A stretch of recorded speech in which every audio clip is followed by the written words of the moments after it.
everybody. We're just going to Hello. wait a minute or two while everyone kind of logs in and joins us. Um, Happy to see everyone here. Uh, but like I said, we'll give it a minute. While we wait for people to log in, I'm just kind of curious. Where are we in? Let's think about this in terms of like the timeline. Is everyone here like? Tell me, class of 2025 or maybe class of 2026? Uh, so yeah, just tell us what year your kids are graduating high school. I'd love to get a sense of yeah, where everybody's at and what I call this the roller coaster ride to college. So all right, okay, mostly 2025s. I see is 26. Oh, 20. Oh, someone with two. Life's gonna get real roller coastery in the next few years. I don't think that's a word. Is that a word, Dan? Roller coastery? No, it's definitely not a word. Okay, well, fine. All right, all right. I live close to Great America, so I can confirm that. Excellent. Okay. Okay. Just, like I said, we'll give it a minute for everyone to kind of log in. Um, you know what? Something I always I'm always curious about. We're gonna be talking about your kids, for the next hour. But before we do that, I'm kind of let's tell me this: where you parents? Where did you graduate from college? Where are you? What's your alma maters? Let's kind of see where everybody's from, or at least went to school. Okay. All right. Okay. All right. Oh yeah. All right.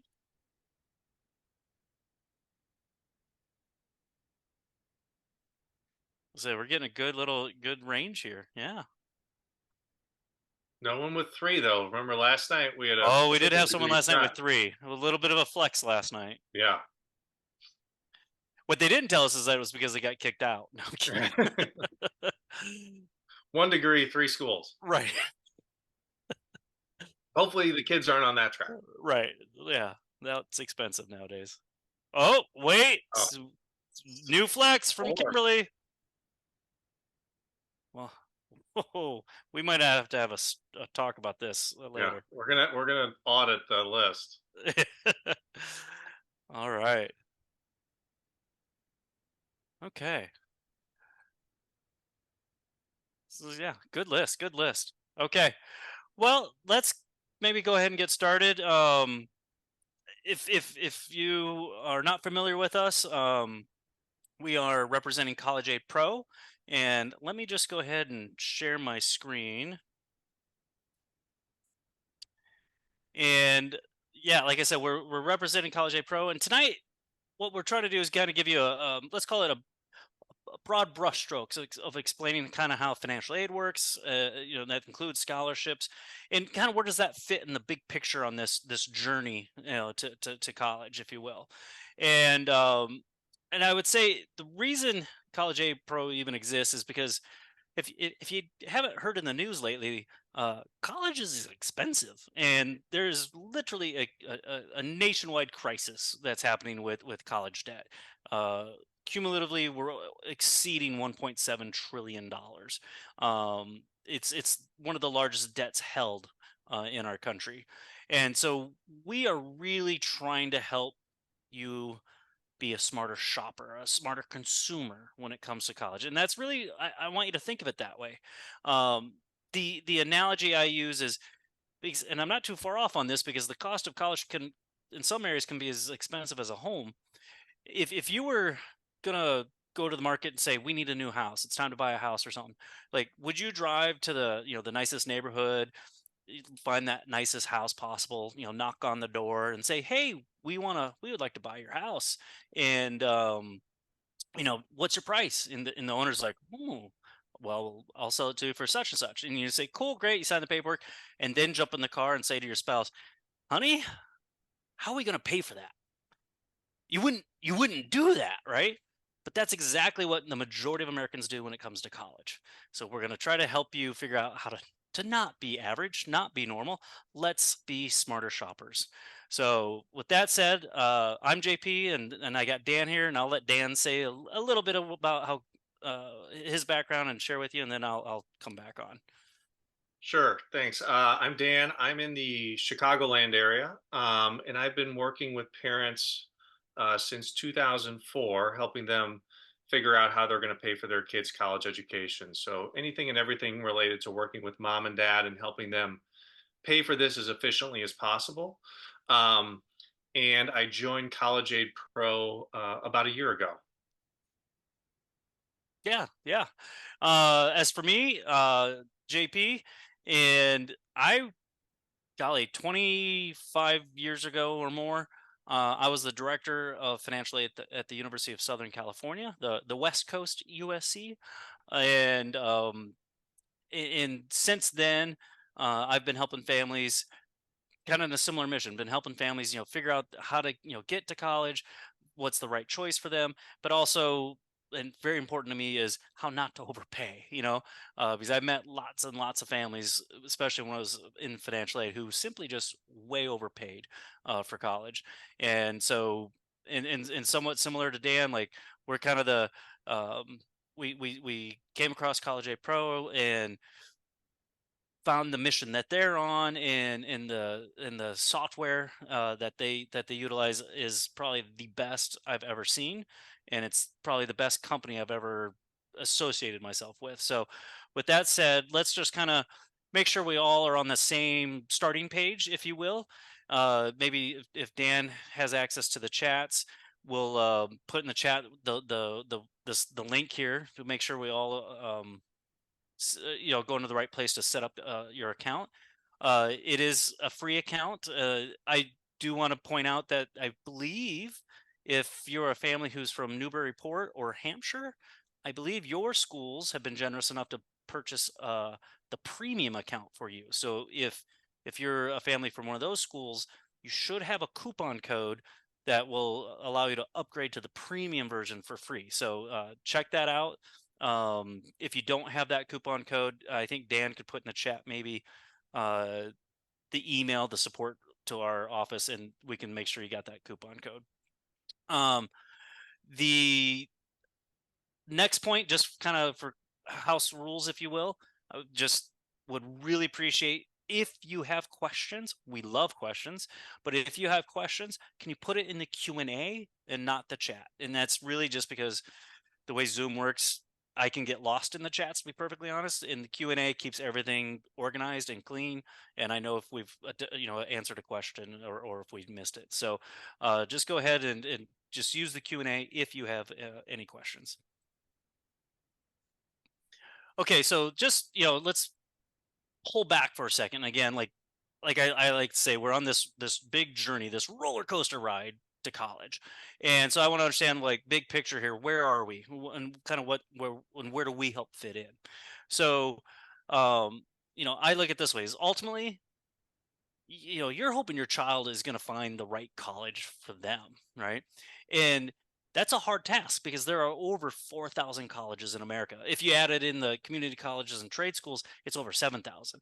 That's just far too many to possibly consider. And so you need to filter it down. Okay.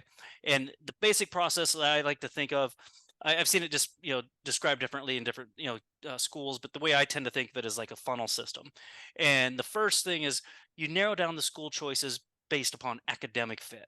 This is something like I work with my kids. We do this in the 10th grades, sophomore year.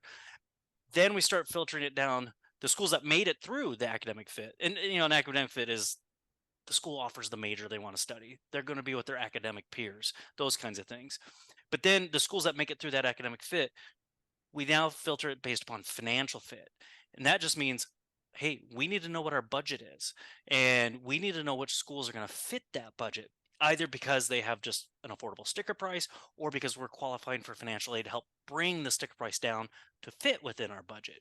And that's where the College Aid Pro software is going to be your secret weapon, and really help you narrow down the schools that are going to be a financial fit. And then after you, if you have a list of schools that have made it through both of those filters, the academic fit and the financial fit, then you hand it to your child and say, hey, you can pick the schools based upon your emotional fit, the I wants. I want to be at a big school, I want to be at a small school, I want to be at a school close to mom and dad, I want to be a school as far as away from mom and dad, whatever. At that point, it's their I wants. um, but they can narrow it down to like what I call the top 10. I grew up with David Letterman, so I always think in terms of the top 10. Could be 8 schools, could be 12 schools, whatever. But they pick their top 10. And that's something that they do finish should be finished up by the end of their junior year, so that they spend this next summer and the fall filling out applications, working on the essays, all that good stuff. So this is kind of the roller coaster ride, that we're all on. And like I said, tonight we're going to really be focused on this financial fit and how does financial aid play into that? How does the College Aid Pro software help you with that process? So with that, let's kind of dive into what is financial aid. And I think the biggest thing I want you to understand is colleges artificially inflate their sticker price, and they use financial aid to recruit students. Okay, it it doesn't cost $60,000 a year to educate your child. To put them in a dorm and to put them in a classroom with a professor. It doesn't cost that much. Let's just pretend, for the sake of the argument here, let's pretend it really only costs 20,000. So a school will say their sticker price is 60, they'll offer you a discount. That's what financial aid is, really, is a discount. They'll say, "Hey, we'll give you some money and bring your cost down to 40." You think you're getting an amazing deal because you're focused on that 60 sticker price. And to some degree you are getting a good deal. Maybe you are, because hey, you're not paying that full sticker price, but maybe it could have been cheaper. And the only way you would really know is that College Aid Pro software is going to help you figure that out. But again, financial aid is it's think of it as a discount. And the way they're going to discount is, one is possibly give you grant money. That's the first bucket of financial aid. Grant money is basically awarded based upon your financial profile. If I were to summarize it, it's income and assets. That's going to be determine um, your financial profile, but that's going to be what is going to be used to determine grant money. And we love grant money. It's free. We don't have to pay it back. The second bucket of money is going to be scholarships, and scholarships are going to be awarded based upon some measure of your child's talent, if you will. It could be an academic talent, it could be an athletic talent, some sort of musical performance talent, artistic talent, whatever. It is however they want to define that talent. But schools might give them a scholarship. Again, we love that because it's free money. Um, the third bucket is technically financial aid. We're not super excited about it, but because it's not free. It's going to be the loans and the work study. Loans, we borrow, we pay back. Work study, we have to get a job on campus and earn the money. But so when we're talking about how to maximize financial aid, how to optimize the financial aid eligibility to help bring the school costs down, we're really talking about the grants and the scholarships. We're focused on those first two buckets of money. Again, we'll we'll take the loans if we have to, but that's not what we're interested in maximizing by any means.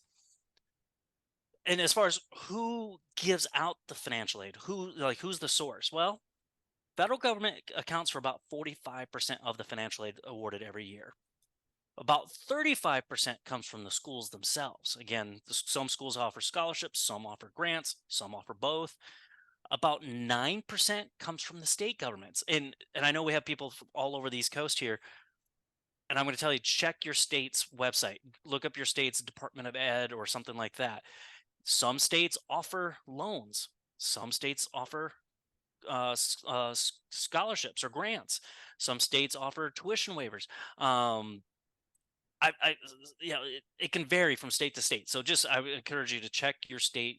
Look it up, and I usually Google like your state Department of Ed or something like that to learn what are the opportunities there.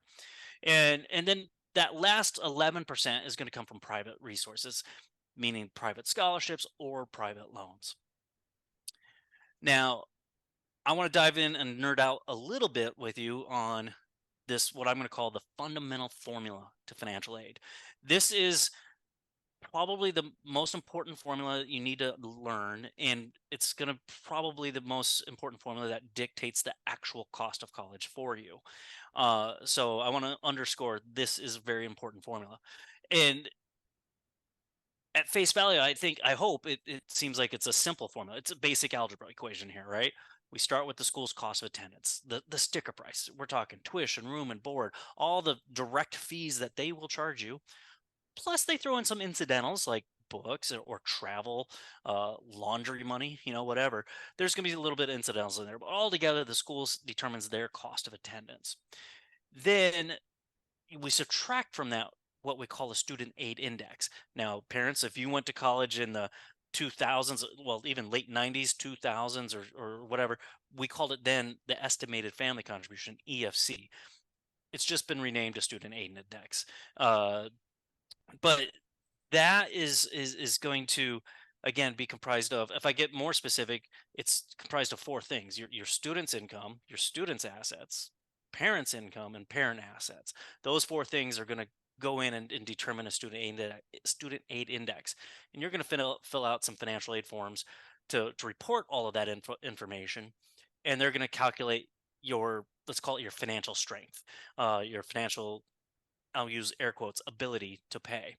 um, you subtract that from the school's cost of attendance, and that determines how much you need for financial aid. Now, some schools have a generous amount of financial aid to award, and they can meet 100% of whatever that need number is calculated to be.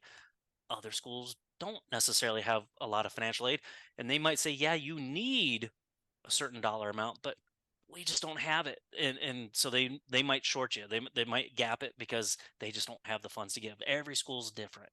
But again, that's where the College A Pro software will help you figure that out ahead of time.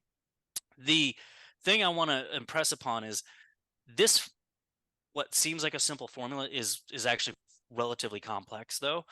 It is literally a graduate course. It is a semester long graduate course.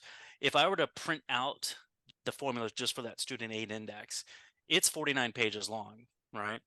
If I were to print out the instructions, the rules, the interpretations of what a school's allowed to do or not do, what are the gray areas, what, all that stuff. Um, that's hundreds and hundreds and hundreds of pages long, and so this is a lot more complex, or a lot more moving parts behind the scenes. And I think the thing I want you to walk away with is, ultimately, is don't assume anything about financial aid. I can't tell you how many times I meet a family where they just assume they're not going to qualify because they're like, my friends or my neighbors or my brothers, sisters, somebody, they applied and they got nothing. And so they just assume they won't. And so they won't even bother to fill out the forms. That's foolish to assume because, one, you're always leaving money on the table. And two, I can't tell you how many times I've worked with those families and discovered they did qualify for financial aid. Uh, so just never base it upon anyone else's circumstances. You don't know all the inner details of their situation. There could be one little thing that's different that makes it, produces a vastly different result.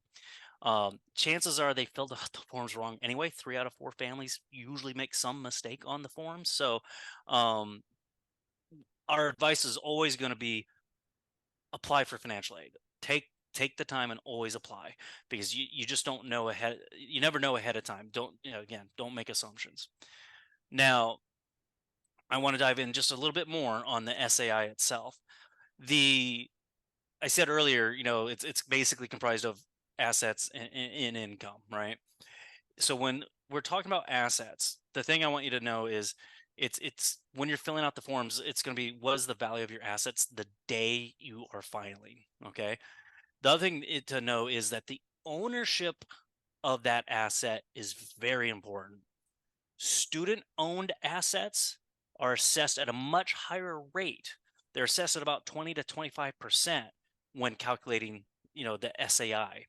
So, if you have money in a UGMA or UTMA, that could be a problem for you. Um, Parent owned assets, such as the money you have sitting in the bank, money that you have directly invested in the market, or money that's in a 529 where the beneficiary is this particular student who's applying for financial aid. Your parent assets are assessed at about a net 5.6%. So significantly lower percentage than a student asset. And then keep in mind, parents, you don't have to report when they ask about your assets. You don't have to report what's in a retirement account, or what's in a cash value life insurance. That's off the table. Um, the other thing is assets that are owned by someone else. And the common example I see nowadays is a grandparent 529. That doesn't need to be reported at all. Uh, the other point I want to make about this, though, is since there are potentially two different financial aid application forms, the rules do change a little bit depending on which application you're filling out. For example, real estate. When the FAFSA, and Dan's going to talk about this later, but when the FAFSA asks about real estate, they're not asking about your primary home. They're only asking about a secondary home or maybe land somewhere else, but not your primary residence. However, the CSS profile, they're going to ask both about your primary home and a secondary residence. So we will be having webinars later in the year about those kind of differences and how to fill out these forms. So I'd say keep an eye out and make sure you attend those webinars because we will do a deeper dive into the details on that stuff. As far as income goes, it's going to be asking about what we call the prior tax year. So I saw a lot of families say that their child's graduating class of 2025. So in roughly 5 months, we might be filling out those financial aid forms. They're going to be asking about your 2023 tax returns. So by the time they actually start school, they're using income that's about 2 years old. Okay. Um, the income that they're looking at when they assess income, they start with your AGI, so whatever line 11 is on your tax return, right? They're going to subtract from it the taxes paid, and that's line 22 of your tax return. And you're going to notice that they don't ask about your expenses. They don't ask like, "Hey, what's your mortgage?" or "What's your grocery bill?" They don't ask that kind of stuff. Instead, they give you a modest allowance for living expenses, and it's based upon the size of the family. That allowance is very similar to poverty guidelines. So if you're, let's say, a family of three, that allowance is around $35,000. Not much, okay? But that's what they're going to do. They're going to start with the AGI, subtract out taxes paid, subtract out that modest living allowance, and whatever that number left over is, that's the number they're using to contribute towards the SAI on your parent income. As far as the students go, students can earn up to about $9,400 and have it not impact the financial aid, the SAI calculation at least. So they have an income protection, just a flat number, $9,400. So that's kind of again the basic broad brushstrokes of what's going into the SAI calculation and how that fits into the big fundamental formula of financial aid is again cost of attendance minus the SAI tells us how much you need for financial aid. That's that's the primary formula that's going to probably have the most impact on you as far as how much school will end up costing you. But I'm going to stop talking about need based aid and I'm going to pass it over to Dan to talk about merit based aid. Thanks, JP. So merit aid now has nothing to do with your finances. Now it's purely looking at the student's merits, which I would say the most popular one would be academic, tied to the student's grades, test scores, that sort of thing. But merit could be tied to athletics, band, anything really. But the most common I would say is definitely academic merit.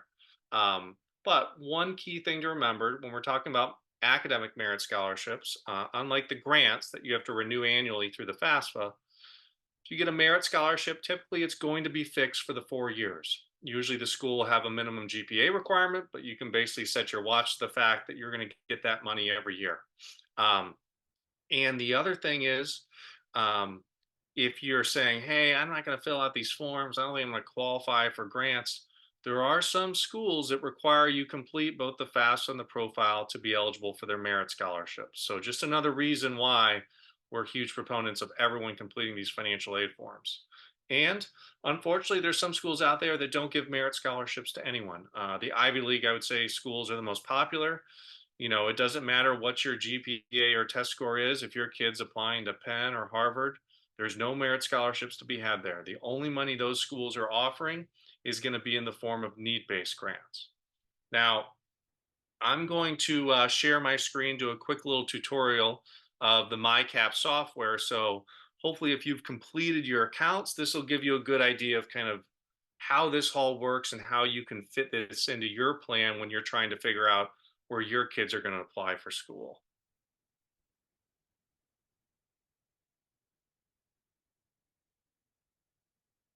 Okay, so here we have um, my fictitious daughter Vivian. You can see at the top, this is where it'll tell you what your SAI is after you've inputted all your information. The federal SAI, that's going to be for schools like University of Florida, University of Illinois, Iowa State, UMass Amherst. You know, most of your public schools, or almost all of your, I should say, almost all public schools, most private schools. And then there's a couple hundred schools out there that have an additional form on top of the FAFSA that's required called the CSS profile. And they abide by a different methodology called the institutional methodology. And the reason there's a range under here for that from 40 to 45,600 is because the schools that use the institutional methodology also generally take into account the home equity, and some take it into account more or less than others. So that's why there's a range. So at the top, this is how much the schools think we can afford. I've just plugged in three colleges: Northeastern University outside of Boston, University of Florida, and then University of North Carolina. Um, this for this profile here, they are out of state for all three of these schools, and you can see that although all of the schools have the same sticker price, the net price is, or all the schools have a different sticker price, the net price is the same at all three. Meaning, although Northeastern is almost double the cost of Florida, it would basically be the same price as going to Florida for this family.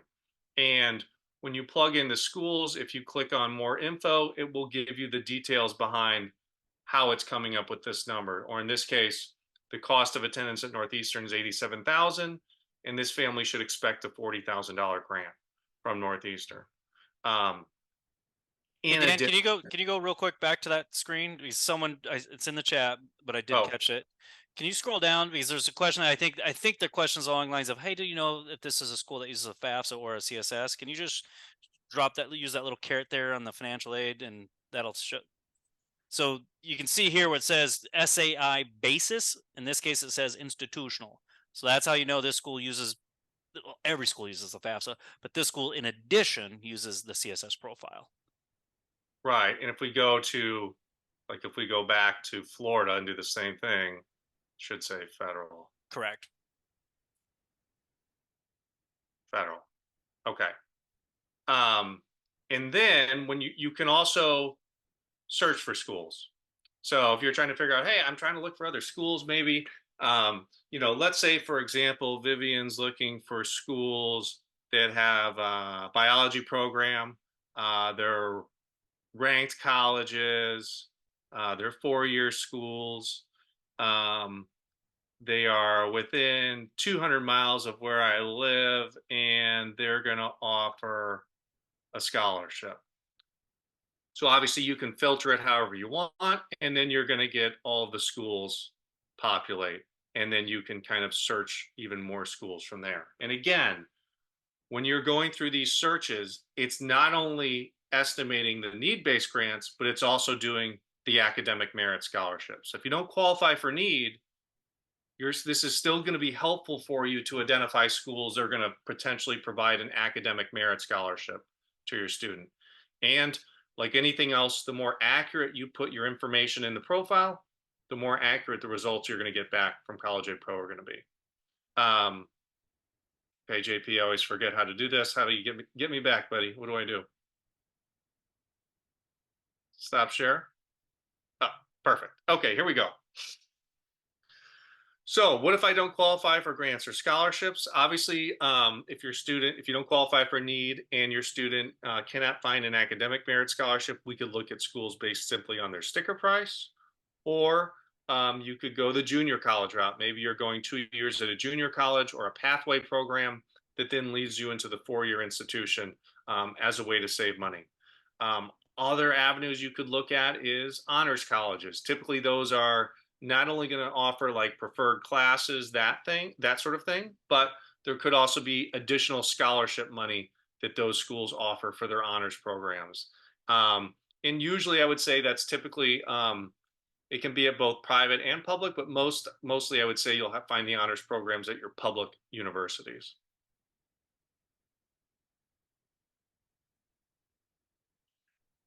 Okay, in terms of applying for financial aid, like one of the most confusing things about this whole process is not only are no two schools alike, but they all have different deadlines. There's nothing universal here, which makes it really confusing. Um, but no two schools are alike is critical. You can't just assume, oh, this is my SAI. I'm just going to get the difference in the form of grants from every school that's above that. That's just not necessarily how it works. Again, the software is going to help you understand that based on your particular situation, but you don't want to make any blanket assumptions when you're going through this. Um, and every school is going to need the FAFSA. It doesn't matter where you're going, the FAFSA is always required. Then there's a couple hundred schools, like we talked about, that use that institutional formula that are going to utilize the CSS profile too. So I think there's like 200 or so out there that would require the CSS profile as well as the FAFSA. Northeastern, University of North Carolina, Vanderbilt, your Ivy League schools would be a couple examples of those. Um, and you've got to meet these schools' deadlines. Again, another part of the confusion is every school can have a different deadline, and every school's deadline can vary based on how the student applied: early action, early decision, regular decision. So you need to go out of your way to check on the college's website to see, based on how your student applied, when the financial aid deadline is, and it might not necessarily be the same deadline as the admissions deadline. Um, don't expect the schools to be proactive in telling you when this stuff is due and that you have to complete it. Most of them are not very good at that. You're going to have to kind of do that on your own and make sure that you're meeting all the deadlines yourself. Okay, in terms of the FAFSA, um, so this past year, well, previously it was available October 1st. This past year it wasn't available to the end of December. We still don't know when it's, if you've got a junior, when it will be available, probably sometime between October and December.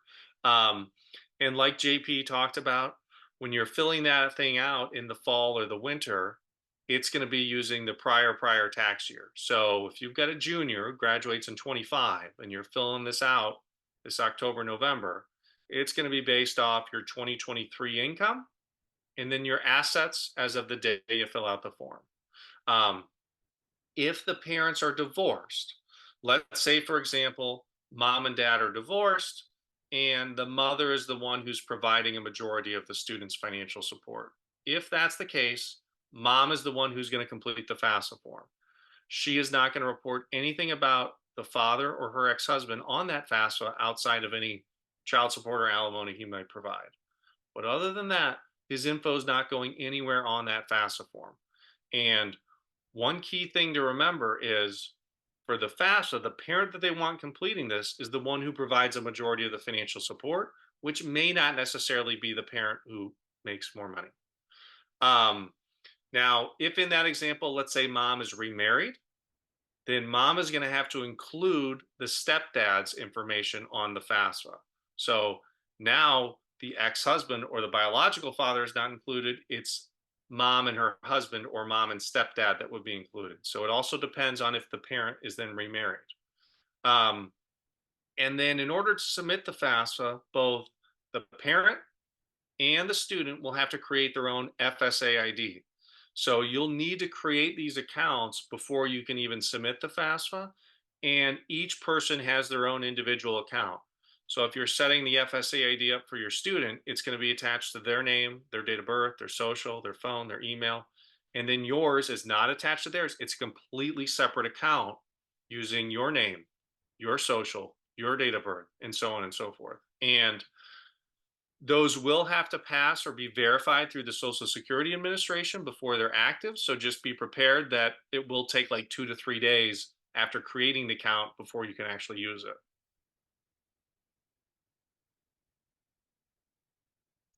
Okay, a couple FAFSA tips. Okay, like I talked about for divorced families. Um, Obviously, with these new rules, it used to be, who does the kid live with the majority of the year? Now, when it's who provides a majority of the student's financial support, look, it can be kind of hard for the college to tell who the heck that really is. Let's be honest. So there could be some strategy there on who is filling this out, depending on the situation. Unfortunately, with the new FAFSA rules, they are no longer taking into account when you have multiple kids in college. So previously, they would divide the SAI by the number of kids in college. So if your SAI was 50,000, you had two kids in college, it was 25,000 per.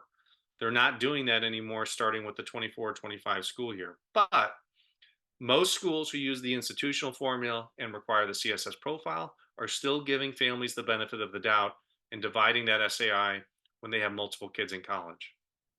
Um, Business owners. Previously, you did not have to report your business value if you had less than 100 employees, but with the new FAFSA rules, you do. So, again, another spot where you can be creative depending on your business and everything else going on in your situation. Um, I see way too many parents who fill out their own FAFSA and vastly overvalue their business that the college would have no way of knowing what it is worth.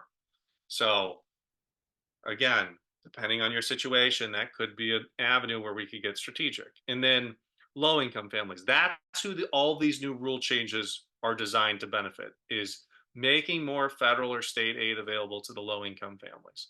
Um, and now one of the good another good thing here is previously you had to report the total value of all 529 plans that you own. So if you had two kids, you would report the value of both kids' 529 plans. Whereas now with the new FAFSA rules, you only have to report the value of the student who is applying or going to college. And as you may or may not know, you can transfer money between beneficiaries within the 529 tax and penalty free.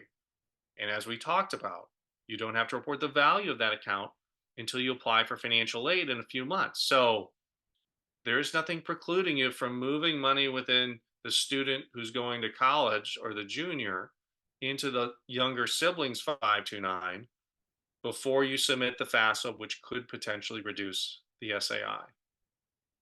And another new rule is whereas previously tax deductible 401k and 403b contributions on the FAFSA were added back into the income as what they call untaxed income, now those contributions are protected on the FAFSA. So if you're deferring tax deductible retirement account contributions through a 401k or 403b, it will be protected from the federal SAI system.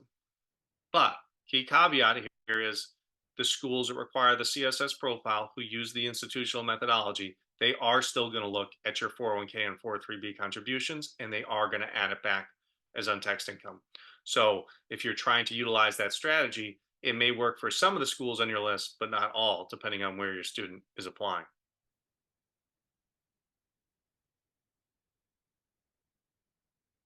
Okay, and talking about that CSS profile, again, there's about 250 schools out there who utilize this. Um, one of the main differences between it and the FAFSA is, I would say, one, it has a website that works, which is nice. It's always a benefit. Um, Two, unfortunately, it's going to be a lot more intense than the FAFSA, a lot more questions, a lot more intrusive. And one of the key differences is your home. You do not have to report your home primary residence value on the FAFSA, but on the CSS, they're going to ask all about it. So they're going to ask you, what year did you buy your house? What'd you pay for it? What is the estimated value today? And what's your mortgage? And the difference between the value that you estimate and your mortgage or the equity, they're going to factor into their SAI calculation, just like it's cash in your checking account. So if you have the unfortunate responsibility of completing this form, my suggestion would be you be as conservative as possible when valuing your home. Now, remember, any college can go on Zillow and see what the value of your home is. So you can't make up something ridiculous, but you can be conservative. And because if you just inflate that value, then they're just going to think you can use that portion of that equity to pay for college. So please be conservative on that question, as well as if you're a business owner, like I discussed. But here on the CSS, they're going to ask a lot more questions about your business. They're going to ask for the revenue, the expenses, the valuation, the address, everything. Um, so a lot more intrusive for the business owners on the CSS. Um, and you don't need an FSA ID for this one or to create one. This is going to be through the collegeboard.org website. Most of your kids are going to create their own College Board accounts when they're in high school to track ACT, SAT, that sort of thing. So you'll just need to get your kids login to go and complete this form. Okay. early decision, early action, and regular decision. So these are the three basic types of admission that colleges offer. But there's also ED2, restrictive early action. There's even more than this, but these are the three basic ones. Um, Early decision is that binding early agreement where your kid's saying, look, I'm going to apply. If you let me in, I'm coming. I don't know what you're going to offer me, but I'm ready to go. So, as you can imagine, that might not be the most astute financial decision, right? Because now you're committing to a school before you know what they're going to offer, before you know what any other college is going to offer. So, you lose a lot of leverage in that sense. Um, the positive to going early decision is that at most schools, it will increase the odds of the student getting admitted. Um, Early action, similar to early decision, the student is applying early. They're going to put their best foot forward in terms of getting their apps in early for any merit scholarship applications or considerations. And it's not a binding agreement. So the great news is you're going to find out everything early. You're going to get the apps in early so they're done, but you're not going to be committed to going to the school. Um, and regular decision, that's the last option in terms of the timeline. And it's not going to be a binding agreement. So the applications are all going to be due at the latest point in time. You're also going to hear back from the school at the latest point in time, too. So some schools only offer early decision and regular decision. So it's like early decision, you're finding out if you're in and what it costs in mid-December. Regular decision, maybe not till the end of March, depending on the school and how they operate. And just as I would say, a general timeline in terms of due dates. Again, you're going to have to check the college's website because they're all different. But typically, I would say if the student's applying early decision, the financial aid deadline is going to be mid-November. Early action, it's probably mid to late December, and then regular decision January, February. But again, that's just rough idea of dates. You'll need to check the college's websites to confirm, based on how your kid is applying, when these forms are all going to be due.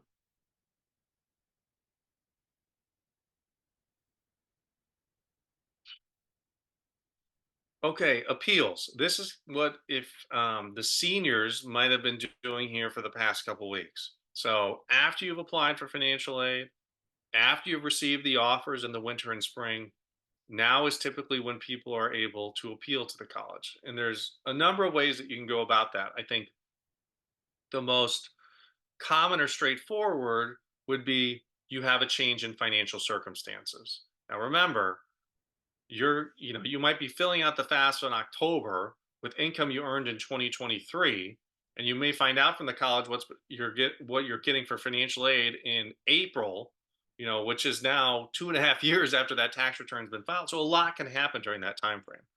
And you lose your job, or your income was less in 2024 than it was in 23 when you filled out the FAFSA, or maybe you had high medical expenses, or you're supporting your elders financially. Um, these are all reasons that you can and should go back to the university to update them with your information, to see if more aid can be offered. Remember, they're not going to know about any of that stuff unless you tell them. So you got to be proactive here and let them know about your situation.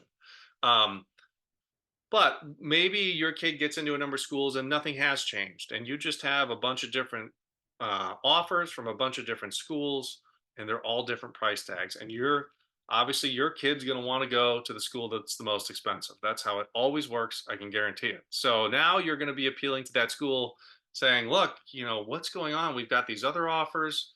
What's the best way to go about doing that?" First and foremost, I think if you're going down that path, you need to be showing interest in the university. You need to be leading with, "Hey, this is where my kid wants to go. This is their number one school, this, that, and the other. We really want to make this happen," sort of thing. You need to show interest in the college. Um, I think it could be powerful if you're appealing based on trying to get merit or additional merit without a change in financial circumstances. If that's coming from the student, them taking onus on their education, and mom and dad are only giving me this amount of money, but I really want to go to your school, but we can't afford it. I got these other schools that they want me to go to because they gave more money. Can you help me out, sort of thing? So There's a number of ways that you can go about doing this. Um, but, being persistent, adding color to your story that they may not be able to decipher through the FAFSA profile, those are some key tips that I would give when you're going through the appeal process.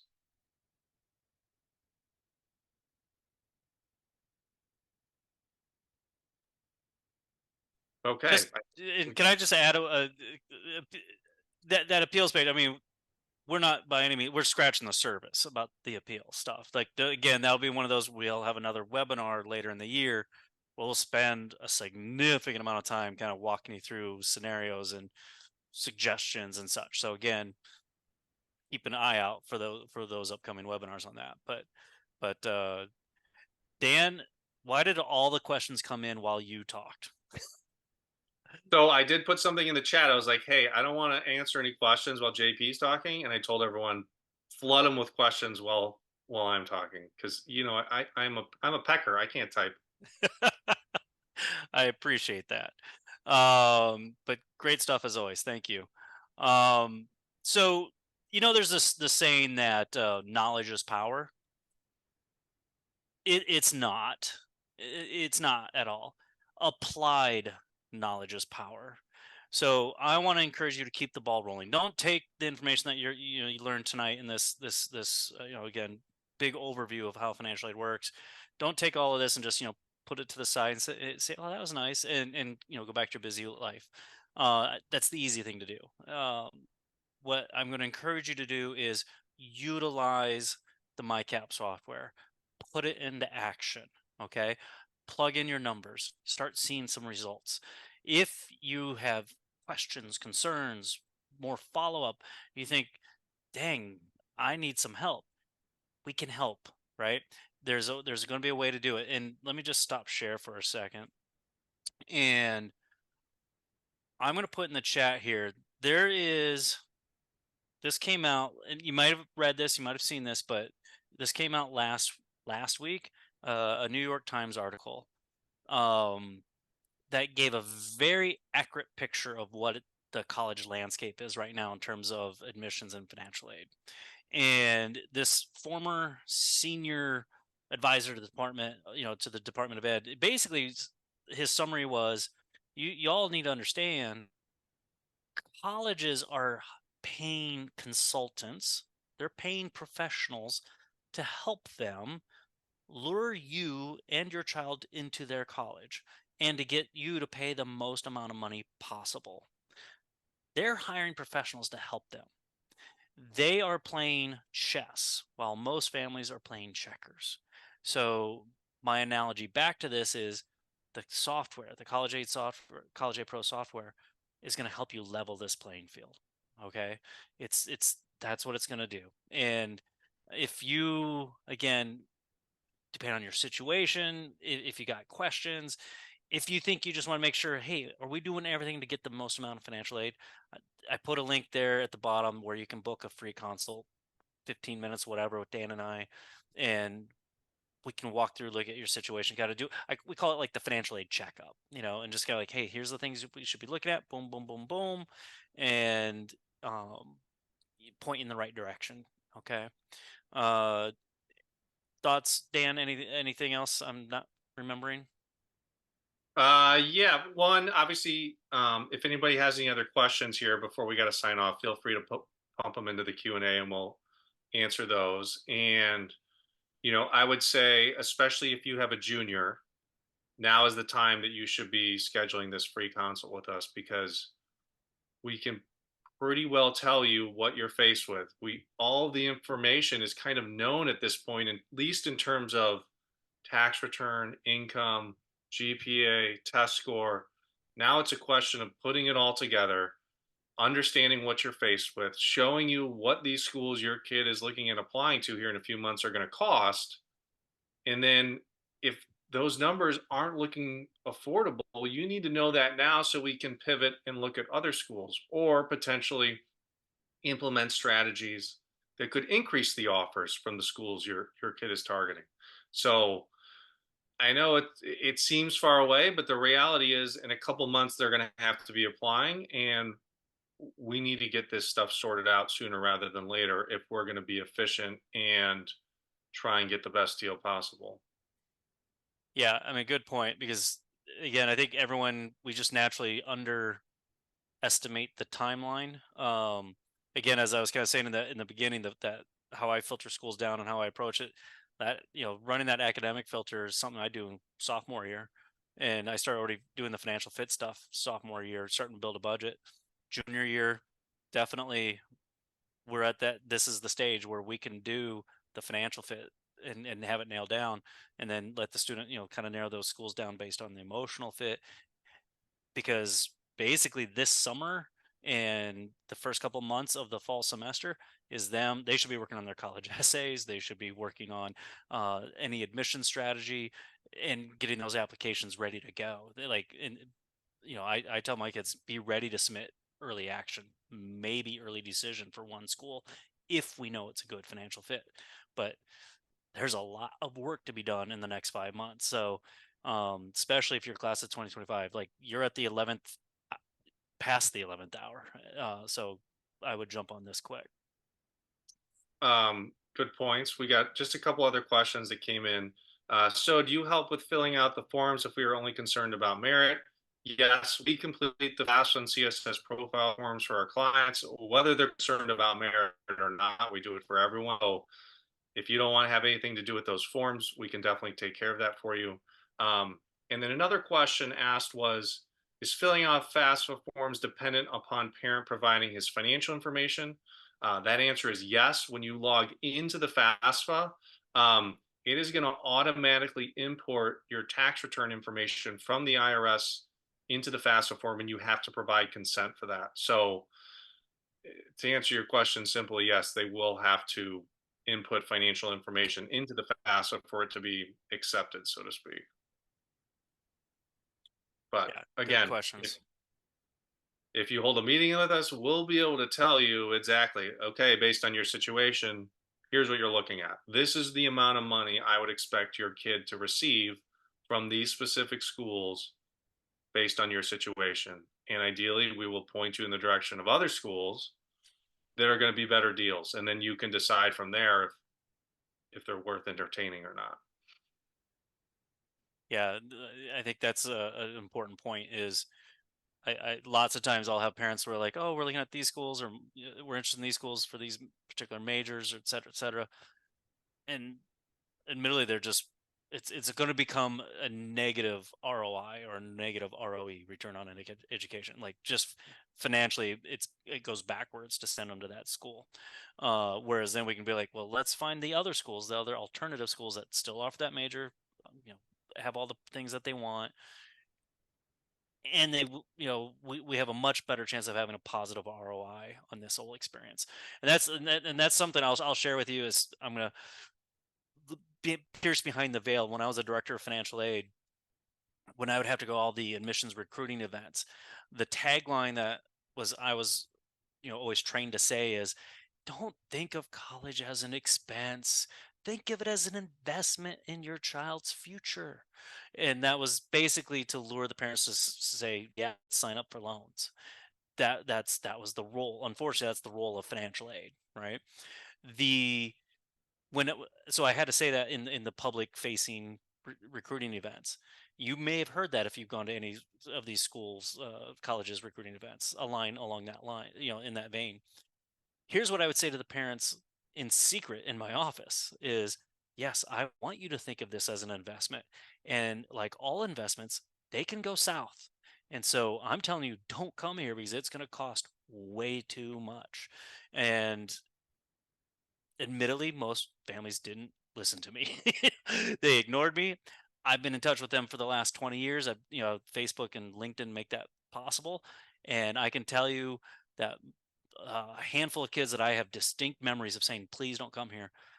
When I check in with them, 15 years later, they're like, yeah, those 4 years were amazing. Those were the best 4 years of my life. But here's the downside: college shouldn't be the best 4 years of your life. The rest of your life should be the best years of your life.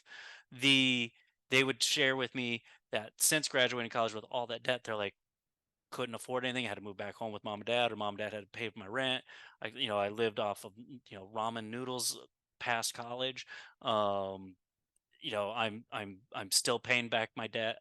It's been miserable since. I wish I would have listened to you. So just sharing that anecdote, we I cannot underscore enough the importance of making sure a school is a financial fit. It is a life changing impact if you don't. So anyway, that's my little sidebar notes from my past experience.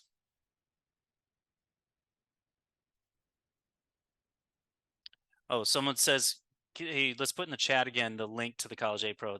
Or do you got it, Dan? You're muted. Sorry, I got that. Yeah, thank you, sir. My dog kept barking. I put myself on mute there for a Oh, second. He's old and doesn't know what's happening down there. What is a student to do if only has one parent and that parent won't complete the financial aid forms? Well, assuming they're a dependent student, um, that's a tough one. I will say that one thing to keep in mind, just because the parent is completing the FAFSA for the financial aid forms, it is by no means obligating them to pay for college. It's just an application for financial aid.